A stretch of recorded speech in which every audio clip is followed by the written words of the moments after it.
So ayun mga idol, nandito na tayo sa uphill. Uumpisahan na natin. Yung unang technique na ito ay tinatawag natin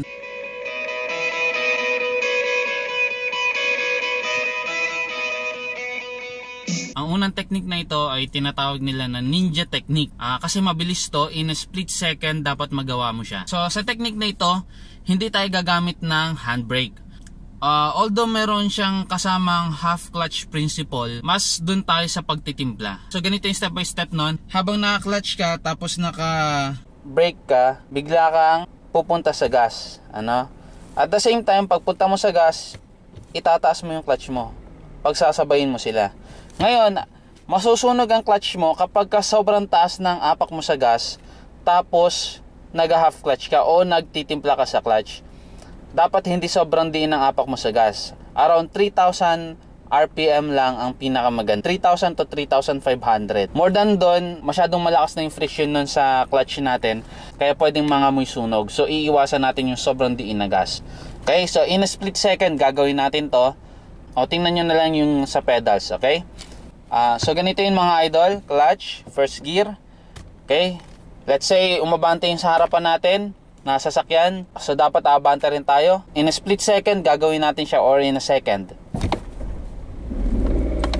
Diba? Ulitin natin, isa pa.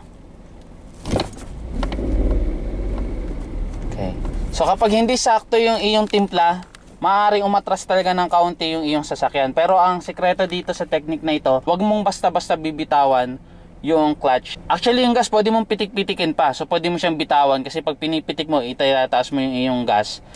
Pero yung clutch, wag mo siyang bibitawan. Okay, ulitin natin.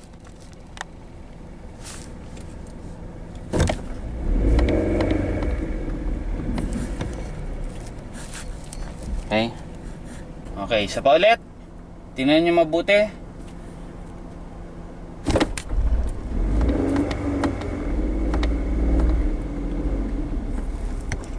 Okay, so ganito yung sa RPM ha. Ito yung camera, nakatutok sa RPM.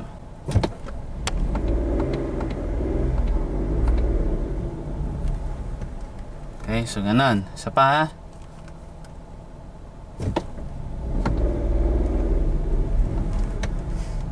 Okay? Okay, ulitin natin for the last time. Okay, yan. So naka-brake tayo ngayon, naka-neutral tayo. Apak tayo sa clutch, first gear. Okay? Okay, 1, 2, 3, go. Diba? Ganun. Ayun. Yung second technique naman na ituturo ko sa inyo, ang tinatawag na heel toe technique. Yung paa mo na nasa brake, dadali mo sa gas pedal, pero maiiwan yung toe dun sa brake. Tapos yung heel mo, pipisil-pisilin yung gas pedal. So parang ganito yun. Tapos pipisil-pisilin mo ng ganyan. Okay? Okay, so galing sa brake, ganito, pipisil-pisilin mo yung gas. Okay, mga 3,000 RPM, pero 2,500 RPM pwede na. Depende kasi yung kung gaano katarik yung heel. So dito sa heel na to, 2,500 RPM, aakyat ka na. Ayan. Okay, so gawin natin ha. So brake, clutch, first gear. Okay, blip, blip, 2,500 RPM. Ganon. Ang technique na ito parang may kinalaman din dun sa una nating i-share sa inyo. Pero ang kagandahan sa technique na ito, bago ka pumunta sa gas pedal o bago pumunta yung paa mo galing sa brake papunta sa gas pedal, nakataas na yung RPM mo. So pag itinaas mo yung iyong clutch, hindi nababagsak yung sasakyan mo. So ulitin natin ha, pakita ko ulit sa inyo. Brake, clutch, first gear, nakaapak yung aking toe dito sa brake pedal. Yung aking heel, dadalhin ko sa gas. Okay, tingnan mo yung RPM. Okay, 2,500 RPM to 3,000. Okay, so pag dinala ko yan sa gas, hindi na ako babagsak pagtaas. Okay, di ba? Kita nyo? Hindi ka aatras. Kesa dun sa ninja moves na may chance na pwede kang umatras. So kapag nandun ka sa Baguio, kapag nandun ka sa mga lugar na mga matatarik, pwede mong gamitin yung technique na ito. So isa pa mga idol, last na to. Brake, clutch, first gear. Okay, bombahin natin yung ating gas, ano, around 2,500 RPM.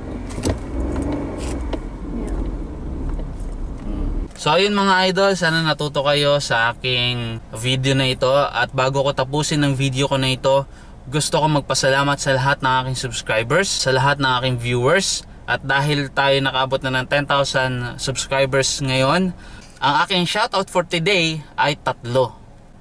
So shoutout unang-una kay Joy Palma na palagi kong nakikita sa aking comment section, kay Erickson Dizon, at syempre kay John na ang kanyang YouTube account ay MB Legend. So makikita nyo lagi siyang nag-share dyan, lagi siyang nagko-comment at tumutulong sa atin. So maraming salamat sa inyo mga idol, sa lahat ng aking subscribers. At katulad na aking palaging sinasabi, drive safe.